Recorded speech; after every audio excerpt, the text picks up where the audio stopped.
નમસ્કાર વિદ્યાર્થી મિત્ર 2.8 બાહ્ય વિદ્યુત ક્ષેત્રમાં સ્થિતિ ઉર્જા ચેપ્ટર 2 આપણું ચાલુ છે. એમાં 8મો ટોપિક છે.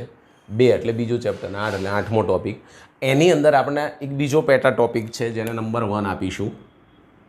શું નંબર 1 આપીશું? આજે આ વિડીયોમાં આપણે આના વિશે ભણીશું કે એકલ એટલે એકાકી એટલે એક વિદ્યુત ભારની સ્થિતિ ઉર્જા સમજાવો. વિદ્યુત ભારની સ્થિતિ ઉર્જા સમજાવો. અને લાસ્ટમાં હું તમને કેટલી રીતે પ્રશ્ન પૂછાય એ પણ સમજાવીશ. આગળ વધીશું. ફર્સ્ટ તો પહેલાં શું વધીશું આગળ? તો પહેલાં એમ કહે છે કે કોઈ બાહ્ય વિદ્યુત ક્ષેત્ર છે. ધારો કે તમારી પાસે કોઈ બાહ્ય વિદ્યુત ક્ષેત્ર આપણે લઈએ તો અહીંથી સ્ટાર્ટ કરીએ કે આ રીતે બાહ્ય વિદ્યુત ક્ષેત્ર છે. ધારો કે મેં આ તો સમજાવવા માટે લીધું છે કે અહીંયા આપણી પાસે એક બાહ્ય વિદ્યુત ક્ષેત્ર ઈ સદિશ છે. શું છે? બાહ્ય વિદ્યુત ક્ષેત્ર ઈ સદિશ. હવે અહીંયા એક બિંદુ પસંદ કરીશ પી, એક બિંદુ અહીંયા ક્યુ લઈશ ને એક બિંદુ અહીંયા ગમે ત્યાં લો ને, તમને ઈચ્છા પડે ત્યાં. તો ધારો કે એક અહીંયા લઈશ ને એક અહીંયા લઈશ. ઓકે. અને આપણી પાસે એક આનું ઉદ્ગમ બિંદુ ધારો કે અહીંયા છે. આને હું ઉદ્ગમ બિંદુ કહી શકું. સમજો, આની સાપેક્ષે આ બધાના સ્થાન સદિશ અલગ અલગ હશે. લખવાનું નથી, હું કહું એટલું જ લખવાનું છે આની અંદર કે બાહ્ય વિદ્યુત ક્ષેત્ર ઈ સદિશ તેને અનુરૂપ બાહ્ય સ્થિતિમાન, બાહ્ય વિદ્યુત ક્ષેત્ર કહેવાય આને, કારણ કે આપણે બહારથી આપીએ છીએ બાહ્ય વિદ્યુત ક્ષેત્ર એવું પણ કહી શકાય. બાહ્ય વિદ્યુત ક્ષેત્ર. અને આની જ જોડે આપણને મળશે બાહ્ય સ્થિતિમાન. હું બોલું છું એ લખવાનું તમારે છે, બરાબર? બાહ્ય સ્થિતિમાન. હું કહી શકું કે બાહ્ય વિદ્યુત ક્ષેત્રમાં બાહ્ય સ્થિતિમાન વી, આની સંજ્ઞા વી છે, તમને ખબર છે.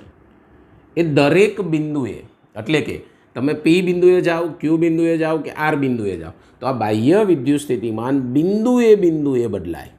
બિંદુએ બદલાય છે. આ યાદ રાખજો. શું કીધું મેં? બિંદુએ બદલાય. ફરી વખત આકૃતિ મેં તમને એકદમ ટોપિક યાદ રહી જાય એટલા માટે દોરી છે કે સમાન વિદ્યુત ક્ષેત્ર છે. મેં સમાન લીધું છે, અસ્તવ્યસ્ત પણ લઈ શકાય. સમાન એક જ દિશામાં હોય. ઉદ્ગમ ઓની સાપેક્ષે મારે લેવું. આ લખવાનું નથી, આ તો ખાલી સમજવા માટે કે બિંદુ પી છે, ક્યુ છે, આર છે. ઉદ્ગમની સાપેક્ષે જો હું જુદા જુદા લઈશ તો એના સ્થાન કેવા છે? જુદા જુદા. માટે બાહ્ય વિદ્યુત ક્ષેત્રમાં બાહ્ય સ્થિતિમાન જુદા જુદા બિંદુએ બદલાય છે, એક સમાન હોતું નથી. આ પહેલો ટોપિક, આના આધારે તમારે લખવાનો છે. મગજમાં આકૃતિ ફિટ કરી દો.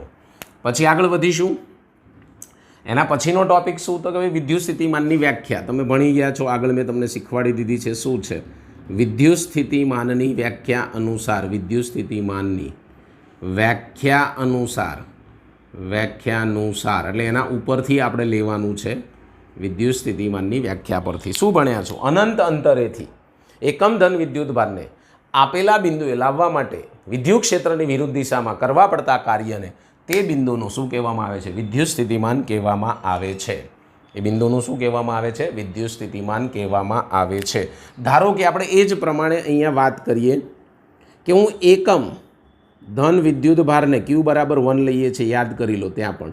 તો એકમ ધન વિદ્યુત ભારને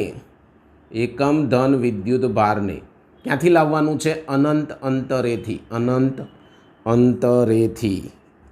આ અનંત અંતરેથી લાવીએ. અહીંયા ઇન્ફિનિટિવ મારે ક્યાં લાવવું છે? પી બિંદુ, ક્યુ કે આર ગમે ત્યાં લાવી શકાય. કોઈ એક બિંદુ પસંદ કરી લો. તો અનંત અંતરેથી પી બિંદુએ, કયા બિંદુએ? પી બિંદુએ લાવવા કરવું પડતું કાર્ય ને, કરવા પડતા કાર્યને તે બિંદુ પાસેનું સ્થિતિમાન કહે છે. એટલે એકમ ધન વિદ્યુત ભારને અનંત અંતરેથી પી બિંદુએ લાવવા માટે કાર્ય કરવું પડે છે. કરવું પડતું કાર્ય. ધારો કે આપણે ધારી લઈએ કે ડબલ્યુ છે, ગમે તે ધારી શકાય. ડબલ્યુ છે, આવું લખી નાખવાનું. ડબલ્યુ છે એટલે અહીંયા આપણો કાર્યક્રમ પૂર્ણ થાય સ્થિતિમાનની વ્યાખ્યા અનુસાર. તો શું કરવાનું સાહેબ? તમે ક્યાંથી લાવો છો? અનંત અંતરેથી લાવો છો. કોને લાવો છો? તો ક્યુ વિદ્યુત ભાર હું ધારી લઉં. ક્યુ વિદ્યુત ભારને આપણે હવે સ્થિતિ ઉર્જાની વ્યાખ્યા શું એ મને કહો. તો એમાં એકમ ધન વિદ્યુત ભારની જગ્યાએ આપણે ક્યુ વિદ્યુત ભારને અનંત અંતરેથી પી બિંદુએ લાવતા થતું કાર્ય ડબલ્યુ બરાબર ક્યુ વી. કેમ આવું લખીએ છીએ? કારણ કે વી ઓલરેડી બીજા વિદ્યુત ભારના કારણે ઉત્પન્ન થઈ ચૂક્યો હોય છે. આ સ્થિતિમાન આપણને સ્થિતિ ઉર્જા આ રીતે મળે. કે ભાઈ અનંત અંતરેથી જ્યારે હું અહીંયા લાવું, ધારો કે મેં ક્યુ ઉપર આના ઉપર પહેલાં ક્યુ વિદ્યુતભાર મૂકી દીધો છે, સમજી લેજો ખાસ કે આ કેપિટલ ક્યુ ઉપર સ્મોલ ક્યુ મેં મૂકી દીધો. હવે અહીંથી એકમ ધન ક્યુ બરાબર 1 કુલમના વિદ્યુતભારને હવે પી ઉપર લાવું તો આનું વિદ્યુત ક્ષેત્ર ઓલરેડી ઉત્પન્ન થઈ શક્યું હોય, એની વિરુદ્ધ લાવવાનું છે. માટે કાર્યનું સૂત્ર શું મળે? તો W બરાબર QV. અને આ જ કાર્યને આપણે સ્થિતિ ઉર્જા સ્વરૂપે લઈએ છીએ. માટે W બરાબર હું U લખું અને બરાબર QV લખું તો આપણને આ બાહ્ય સ્થિતિ ઉર્જાના કારણે સૂત્ર મળ્યું કહેવાય. પણ જુદા જુદા બિંદુ માટે મેં જે અહીંયા ચર્ચા કરી એ નથી મળ્યું હજી, મારે એ શોધવું છે. તો હું એ કહી શકું કે કોઈ ઉદ્ગમ, આ ઉદ્ગમ છે, તમને ખબર છે આ ઉદ્ગમ બિંદુ છે, તો કોઈ ઉદ્ગમની સાપેક્ષે આ પી બિંદુ, ઉદ્ગમની સાપેક્ષે પી બિંદુ જેનો સ્થાન સદિશ ધારો કે અહીંયા લઈ લો આર સદિશ છે, તો ત્યાં મારે વિદ્યુત સ્થિતિમાન શોધવું છે. તો આ જ સૂત્ર અહીંયા હવે ટ્રાન્સફર થઈ જાય. યુ આર સદિશ ઇઝ ઇક્વલ ટુ ક્યુ, અને અહીંયા તમે ખાલી વી ના લખી શકો, વી આર સદિશ લખી શકો, કારણ કે બિંદુએ વિદ્યુત સ્થિતિમાન શું થાય છે? બદલાય છે. ત્યારે આપણને આ સ્થિતિ ઉર્જા મળી. તો આ શું કહે છે? એકલ વિદ્યુત ભારની સ્થિતિ ઉર્જાનું સૂત્ર મેળવો. શું કહે છે? એકલ વિદ્યુત. આને કહેવાય શું? તો આને એમ કહેવાય કે બાહ્ય ક્ષેત્ર, આ તમે શું લીધું છે? બાહ્ય ક્ષેત્રમાં સ્થિતિ ઉર્જા બરાબર શું લખશો? વિદ્યુત ભાર ક્યુ એટલે વિદ્યુત ભાર, આના ઉપરથી જ લખું છું, ક્યુ એટલે વિદ્યુત ભાર ક્યુ, અને વી એટલે શું? તો બાહ્ય સ્થિતિમાન, વી એટલે બાહ્ય સ્થિતિમાન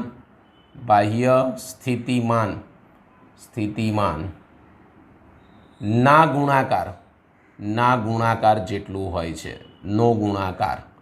તો કહી શકાય બાહ્ય ક્ષેત્રમાં સ્થિતિ ઉર્જા બરાબર વિદ્યુતભાર અને બાહ્ય સ્થિતિમાનનો ગુણાકાર. શું કહી શકાય? બાહ્ય સ્થિતિમાનનો ગુણાકાર.